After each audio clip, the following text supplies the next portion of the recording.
please give an energetic and warm welcome to the one and only Kapil Sharma.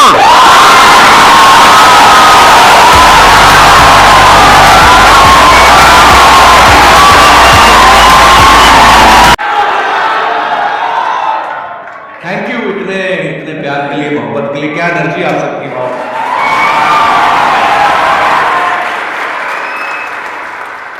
मैंने सोचा था आप मेरे शो पे आएंगे कभी।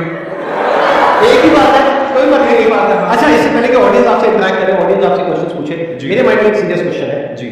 आज से 10 साल पहले आपने अपने करियर की शुरुआत करी थी। मैंने देखा 2013 में कॉमेडी नाइट विद कपिल के नाम से आपका शो आया था। आज जो 10 साल हो गए। जी सर। तो तब क्या आपने सोचा था कि एक दिन आपको संदीप महेश्वरी शो में आने का?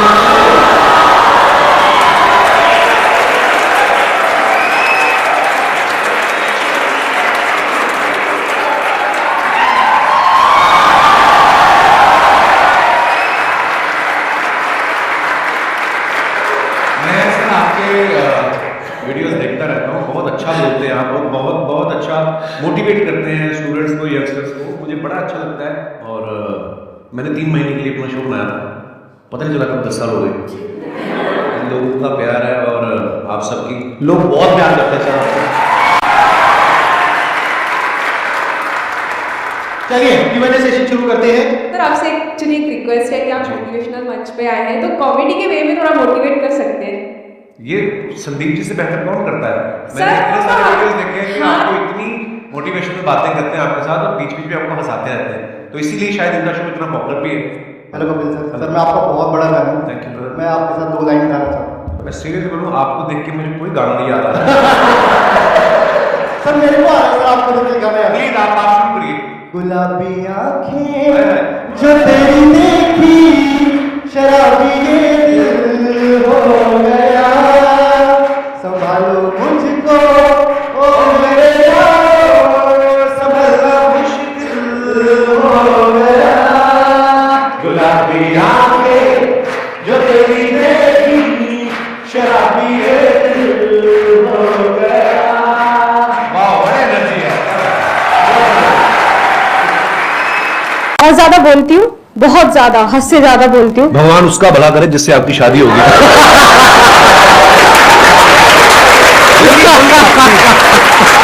Happy women's day. Thank you sir, thank you so much. मेरे को ये पूछना है सर, गुड लिसनर कैसे बन सकती हूँ मैं? चुप रह के।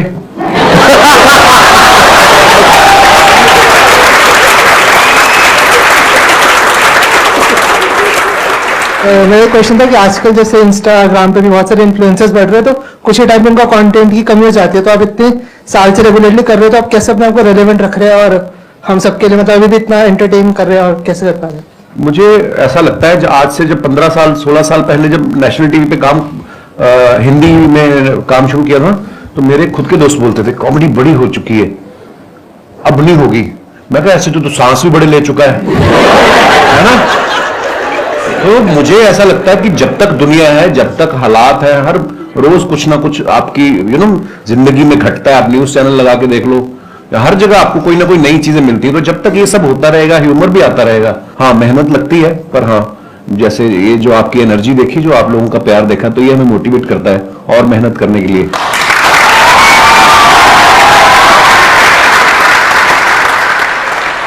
मैं आप दोनों से जानना चाहता हूँ, क्या आपने जो सोचा था, जो मैं इस प्लेटफॉर्म पे यहाँ तक पहुंच जाऊंगा, तो मैं ये कर सकता हूँ, ये कर सकता हूँ, ऐसा होगा वैसा होगा, क्या आज वैसा हो रहा है? मुझे लगता है बिल्कुल वैसा हुआ है, और शायद उससे कहीं ज्यादा हुआ है।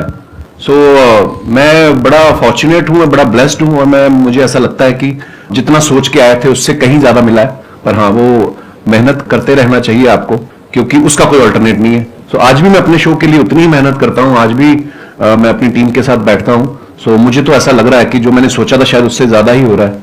देखो बेसिकली क्या होता है कि जब हम किसी भी काम को शुरू करते हैं ना, तब हमने ऐसा नहीं सोचा होता कि इतने टाइम बाद ऐसा होने वाला है। अब अगर इन्हीं का एग्जांपल देखा जाए, जब आपने शुरू किया था तब आई एम 100% श्योर आपने ऐसा सोचा भी नहीं होगा कि एक दिन मेरा शो होगा, ये होगा, वो होगा, ऐसा कुछ कभी नहीं सोचा था। मुझे था कि इसमें देख तो एपिसोड में भी आ गया ना मैं, तो अपने लाइव शोज लगने शुरू हो जाएंगे और बस मजा करेंगे। फिर उसके उस सीरीज के विनर हो गए, फिर उसके बाद दूसरे शोज ऑफर होने लग गए, और उसके बाद फिर लगा कि यार एक ऐसा शो बनाते हैं जिसमें सारे एलिमेंट्स हों ये, और वाकई इंसान कभी नहीं सोचता। और फिर उसके बाद में इनका शो हो गया और इतना शो भी अच्छा खासा चलने लगा, करने लगा, उसके बाद में मूवीज में आ गए। अब अभी इनकी एक और मूवी आने वाली है, प्रोड्यूसर बन गए, फ्लॉप हुए, खतरनाक बड़ी सारी चीजें होती हैं। और अभी भी आपकी एक मूवी आने वाली है। अभी भी देखो, अभी जो मूवी आ रही है सीरियस मूवी है, मतलब सीरियस इन द सेंस कि मैं ऑलरेडी जो टीवी पे कर रहा हूं उससे बिल्कुल अलग है, तो लोग उसमें भी बड़ा हैरान, पाओ कुछ अलग आ रहा है। हालांकि जो मेरे जानने वाले हैं, जो मेरे दोस्त है, जो करीबी हैं, उनको कोई वो नहीं हुआ शौक, क्योंकि उनको पता था कि I am very good actor. तो बिल्कुल संदीप जी ने सही कहा, बहुत सारी चीजें होती है जो हम लोग हमारे बियॉन्ड में हमने एक्चुअली नहीं सोची होती। इसको आप इस तरीके से देखो कि जैसे जैसे हम लाइफ में आगे बढ़ते हैं ना, तो हमारी जो विजन है वो बड़ी होती है। बिल्कुल। जब अभी अगर आप अपनी बात करो तो आपकी विजन इतनी सी है, तो आपको लग रहा है कि मैं बस इतना ही कर सकता हूं। जब वहां पहुंच जाओगे तो विजन और बढ़ जाएगी। फिर एक ऐसा पॉइंट आ जाता है जब विजन आपकी 360 डिग्री हो जाती है, तब आपके अंदर से आने लग जाता है कि यार मैं कुछ भी कर सकता हूं।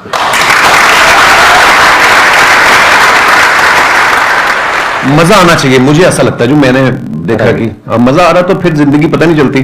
10 साल मेरे कब निकले ये वाले, जब ये शो शुरू किया मुझे जेन्युइनली नहीं पता चला। मैं शादी करना भूल गया था बीच में, तो फिर मेरे को किसी ने याद किया, बोला कि शादी कर लो, 36 के हो गए, 40 के बाद मतलब फिर काम खराब हो जाता है। फिर मैं यार शादी, आपने कोशिश तो बहुत करी थी अपने शो में जी, वो पत्ता सीधा पड़ा नहीं। तो नहीं, वो मुझे लगता था कि वो अब ये आ रही है अगले हफ्ते हीरोइन, इससे बात बन जाएगी। हाँ, वो प्रमोशन करके निकल जाती थी, फिर मिल नहीं जाती।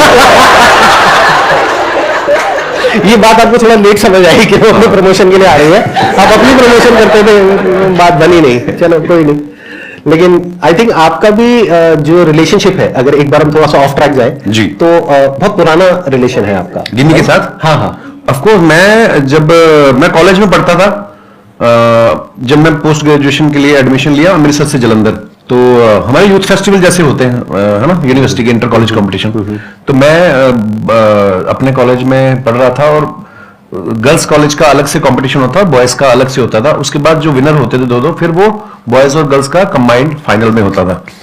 उस तरफ से गिन्नी फर्स्ट आ गई, बॉयज वाले में मैं आ गया, फिर फाइनल में जब आमने सामने हुए, वही एक दिन था जिसमें मैं जीता, उसके बाद गिन्नी जीतती आ रही है। और कंपटीशन क्या था सर? थिएटर कैटेगरी, मतलब बहुत सारी कैटेगरी होती है, फाइन आर्ट्स होता है, म्यूजिक होता है। आप किसमें थे? आप कौन सी कैटेगरी? मैं थिएटर में था, और में। थिएटर में होता है one act play, skit, histrionics, mime, fancy dress. अच्छा, तो शुरू से ही आपको शौक रहा है थिएटर का, म्यूजिक का, इन सब चीजों का जी। और वो जो आपकी वाइफ है वो किस कैटेगरी में थी? वो थिएटर में ही थी, और वो फोक डांस में भी थी। हाँ, गिद्दा बड़ा अच्छा डालती थी, अब तो मुझे नहीं जाती है, पर वो जैसे आप कॉलेज डेज में थे, तो आपकी हर एक ग्रुप में ऐसा होता है एक बंदा कि वो जो होता है सबकी लेने वाला होता है।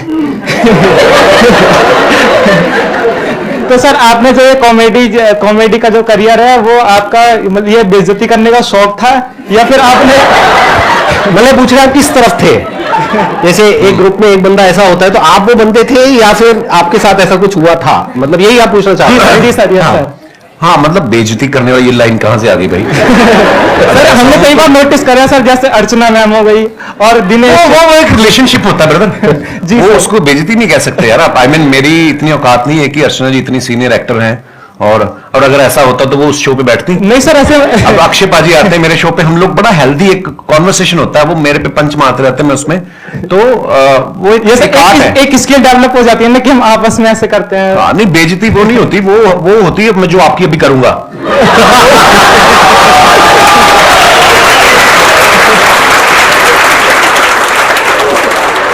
मैं स्कूल में ऐसा नहीं था, बिल्कुल कॉलेज में भी ऐसा नहीं था। हाँ, पर मुझे लोगों को हंसाना अच्छा लगता था, पर मैं बड़ा इंट्रोवर्ट था। मुझे लगता कि शायद मैंने ना बहुत साल लोगों को ऑब्जर्व करता रहा, देखता रहा, अलग अलग कैरेक्टर्स। तो जैसे अभी मैडम ने भी सवाल पूछा था, तो वो चीजें डेवलप हो रही होती हैं, आपको नहीं पता होता है कि आपके अंदर कुछ डेवलप हो रहा है धीरे धीरे करके। तो अच्छा लगता था लोगों को हंसाना। सो आई थिंक उसी की वजह से अपने आप पर भी हंसना स्किल है सर, कई लोग हैं जो अपने आप पे हंस ही नहीं पाते। सबसे पहले अपने ऊपर हंसो। एक मैं आपको मंत्र बताऊं छोटा सा, अगर आपको लगे ना कि यार मेरे बारे में लोग क्या कहेंगे, सबसे पहले अपने बारे में खुद ही कह दो। जब आपके शो में कोई भी आता है, या जैसे एक्टिंग हो गया या सिंगर, तो आपको किसमें मजा आता है? आपने एक्ट्रेस तो बोला ही नहीं। मेन सिंगर है। के साथ ज्यादा मजा आता है या हाँ, मुझे एक्चुअली क्योंकि पर्सनली मुझे म्यूजिक का बहुत शौक है, नहीं एक्टर के साथ भी बहुत मजा आता है, मस्ती मजाक करते हैं, पर कोई जब सिंगर आता है तो उससे ये होता है कि आप भी एंटरटेन होते हो, है ना, नहीं तो अदरवाइज हम उनको कर रहे होते हैं, ऑडियंस को कर रहे होते हैं, तो म्यूजिशियंस कोई भी आते हैं सिंगर या तो मुझे बड़ा अच्छा लगता है। Thank you. क्वेश्चन मेरा ये है, जैसे कि सर वैसे मैं डिजिटल मार्केटिंग करता हूँ और क्या कहते हैं मिमिक्री वगैरह भी कर लेता हूँ मैं। अच्छा जी। बट मैं क्या है, मैं कहीं चैनल वगैरह पे किसी चीज पे मैंने कोई चैनल वगैरह नहीं बनाया, वैसे क्लाइंट के लिए हम लोग ये काम करते हैं, तो उनकी जो सोशल मीडिया अकाउंट है मैं अच्छे खासे रीच उन पे ला सकता हूँ, बट मेरे को टाइम नहीं मिल पाता। ऐसा भी नहीं है, बहुत कुछ करता हूँ, मतलब समझ में नहीं आता कि टाइम क्यों नहीं मिलता अपने लिए अगर निकालना चाहूँ तो। आप जवाब देंगे, मैं जवाब दूं? हाथ तो नहीं उठाना चाहते ना? मेरा आपसे सवाल है अब, ये सवाल आपने हमसे क्यों पूछा? क्योंकि आपका टाइम है, देखो मैंने जैसे कहा कि आपको जिस चीज में मजा आता है, अगर आपको लग रहा है कि आपको जो आप जो कर रहे हैं उसमें आपको मजा आ रहा है, तो फिर आप वो अपने लिए कर रहे हैं, आप ही का टाइम है। और अगर आपको उसमें मजा नहीं आ रहा तो फिर मजा ढूंढने का। नहीं सर, मजा तो आता है, मतलब वही है कि टाइम नहीं मिल पाता, पता नहीं कैसे नहीं मिल पाता। भाई टाइम मिलता नहीं है, निकालना पड़ता है। My question is for both of you कि क्योंकि आप लोग अपनी फील्ड में ना you are the number one, whatever you are doing right now, you are the top. तो जब आप लोग उस स्टेज पे थे जहां पे आपको आपको पता था आपका काम अच्छा है, पॉपुलैरिटी मिल रही है and people around you started recognising you, तो उस स्टेज पे तो सब ऐसा होता है ना कि अरे यार तुम तो बहुत अच्छा करो, यू नो कि भाई अच्छा क्या है बुरा क्या है, but those people around will be a yes person कि आप जो बोलोगे दिल बी यस सर। सो उस सिचुएशन में when you are at place where you can have everything, so how do you maintain that calm and composure? And वो ऐसा होता है ना कि यू आर you know कि you know what I need to do rather than getting affected by other people's opinion। तो वो अपने आप को कैसे आप मैनेज करते हो उस सिचुएशन में, या अपने आप को कैसे रियलाइज कराते हो कि ये सब जो चीजें है ना, फेम है जो भी है, ये तो आएगा चले जाएगा, but me as a person my value is determined by my work, so how do you continue to do that? Wow.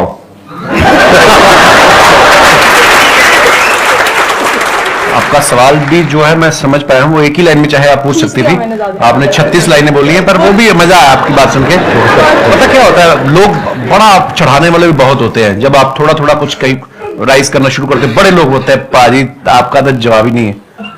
Complement ले लो, लेने का मजे करो, मिल रहा है ना, कुछ ले तो नहीं रहा आपसे, उसको सीरियसली लेना। और सबसे इंपॉर्टेंट चीज, जब आप क्रिटिसाइज होते हो, जब आपको कोई यू नो, अब क्रिकेटर्स देख लो आप, आज अगर कोई सेंचुरी मारता है उसके घर के बाहर जाके ढोल बजा रहे हैं, अगले मैच पे वो 0 पे आउट हो जाए तो कीचड़ भी फेंकाते हैं अपने लोग बड़े इमोशनल है, प्यार करेंगे दिल से करेंगे, गाली भी देते दिल से करेंगे। सो ना तो खुशी में ज्यादा, एक्साइटमेंट में ज्यादा उछलने का, और ना ही अगर आपको कुछ बुरा दिन निकल रहा है, हर दिन एक जैसा नहीं होता ना, तो उस दिन ज्यादा टेंशन भी नहीं होने का। और ये चीजें ना शायद उम्र के साथ आती हैं। मैं पहले ऐसा ही था, मेरे को कोई ट्विटर पे एक गाली देता था, मैं 10 देता था उसको ना तो वो धीरे धीरे समझ आ जाती है। आई थिंक उसका उम्र का भी उसमें वो बड़ा होता है, आप जैसे जैसे लाइफ में ग्रो करते हैं, यू नो, परिवार वाले हो जाते हैं, बच्चों वाले हो जाते हैं, ये चीजें जो उम्र के साथ आती है वो उसी के साथ आती है। सो हाँ, कोई भी चीज परमानेंट नहीं है, ना आपका फेम, ना आपका यू नो, ना आपकी तारीफ जो है वो परमानेंट है, ना ही आपका क्रिटिसिज्म जो है परमानेंट है। सो बस रिलैक्स रहने का। और ये चीजें ना कई बार टाइम के साथ साथ ही समझ आती है Actually। मतलब अगर आप ये एक्सपेक्ट करोगे कि मेरे को या इनको एक पर्टिकुलर एज पे ये सब कुछ समझ आ जाता 10 साल 15 साल पहले, तो ऐसा नहीं होता है। ऐसा नहीं होता। जब हम वो चीज कर लेते हैं और वो गलतियां करते हैं उस तरह की, राइट, कि जब वो दिमाग पे चढ़ता है, अगर कोई आपको कहता है ना कि हाँ सक्सेस फेम दिमाग पे नहीं चढ़ता है, झूठ बोल रहा है वो इंसान। सबके चढ़ता है, सक्सेस भी दिमाग पे चढ़ता है और फेलियर भी दिमाग पे चढ़ता है। हाँ, तो जब ये दोनों चीजें दिमाग पे चढ़ती है और हावी होती है, तब हमें अंदर से समझ आता है कि अच्छा इसकी वजह से क्या गड़बड़ हो रही है। फिर इंसान धीरे धीरे उसको हल्के फुल्के तरीके से लेने लग जाता है। हाँ, एक टाइम के बाद कोई चीजें आपको इफेक्ट नहीं करती, आप मर जाते हो।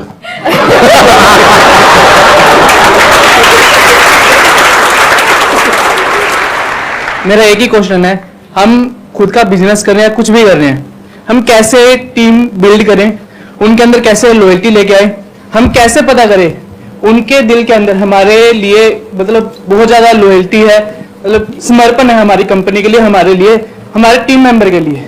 इट्स अ गुड क्वेश्चन, और ये हम सिर्फ टीम पे नहीं लगा सकते इस फंडे को, हम दोस्ती पे भी लगा सकते हैं, बिल्कुल। फ्रेंडशिप पे भी लगा सकते हैं, रिलेशनशिप बोल सकते हैं, any kind of a relationship, that could be a professional relationship और अ पर्सनल रिलेशनशिप। तो कोई भी रिलेशनशिप हो किसी भी तरीके की, उसको स्ट्रॉन्ग कैसे किया जाता है? देखो, अब सामने वाले के मन में क्या चल रहा है ये तो आप कभी भी नहीं जान पाओगे। अगर आपको ऐसी कोई शक्ति मिल जाए तो तुम बिजनेस छोड़ के तुम तो लड़कियों के पीछे लग जाओगे कि मुझे तो पता है इसके दिमाग में क्या चल रहा है। सो देखो, ये शक्तियां तो मुझे नहीं पता कहां से आती है, हाँ, लेकिन आपको कहीं ना कहीं अंदर से पता चल जाता है कि कौन मेरे लिए अच्छा सोच रहा है। अच्छा, ऐसा भी नहीं है कि जो आज आपके लिए अच्छा है वो आज से 5 साल बाद हो सकता है उसके मायने बदल जाएं, उसकी आपसे एक्सपेक्टेशन अलग हो जाए। जो मेरे भी बहुत ऐसे मेरे दोस्त हैं, आज भी मेरे वही दोस्त हैं स्कूल कॉलेज के, पर कई दोस्त ऐसा भी होता है कि वो आपसे कुछ और उम्मीद करने लग जाते हैं। यू नो, समय बहुत बड़ी चीज है, समय के हिसाब से आपके विचार भी बदलते हैं, सब कुछ होता है। पर हाँ, अगर आपको ये जानना है कि ये मेरे लिए कितना लॉयल है, तो ये सोचना छोड़ दो, आप अपना 100% उसको दे दो। जब वो देखेगा कि आप उसको कितनी मोहब्बत से इसको ट्रीट कर रहे हो, तो वो सेम शायद बदले में आपको ऐसा मिलेगा। तो इसको हम पढ़ते भी आए हैं कि आपके ही कर्म आपके आगे आते हैं। मुझे ऐसा लगता है, आप जब अपना 100% देते हो किसी को विदाउट एनी एक्सपेक्टेशन, आपके अंडर जो काम करते हैं जो भी, उनको अगर आप बहुत मोहब्बत देंगे तो शायद वो भी आपके लिए लॉयल ही होंगे। मेरा अपना टेक ये है कि अच्छे टाइम में कभी भी एक रिलेशनशिप की पहचान नहीं होती है। एक्चुअली अच्छे टाइम में तो सब अच्छे हैं, दोस्त भी अच्छे हैं, रिश्तेदार भी अच्छे हैं, टीम वाले भी अच्छे हैं, सब कुछ अच्छे हैं। जब बुरा टाइम आता है तब क्या आप उसके साथ में खड़े हो या नहीं खड़े हो, और पूरे दिल से, उससे रिलेशन पक्का हो जाता है।